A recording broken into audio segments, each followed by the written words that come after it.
The girl went to school alone, but was stopped by a drunk and obscene man. Who would have thought that he would drag the girl into the toilet and torture her for nearly an hour? The girl's mother was busy from morning to night, and her father stayed in the factory all day to make a living. They never thought that the girl would suffer inhuman abuse. She forced herself to call the emergency number with her last bit of strength, because she was worried that her parents were too busy. When her mother heard the news, she rushed to the hospital and was completely lost. He stumbled into the ward and saw the girl, who looked like a child, on the bed. The daughter was covered in blood and had a large area of trauma all over her body. What was more serious was that her rectum and colon were severely damaged. The mother cried and fell to the ground powerlessly. The father was very calm, but he was already numb. He still couldn't believe what had happened.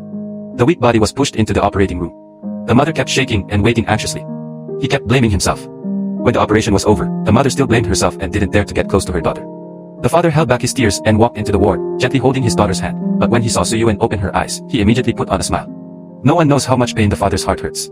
Based on the fingerprints at the scene, the police quickly locked a group of suspects, but because there was no evidence, the police had no right to arrest the criminals.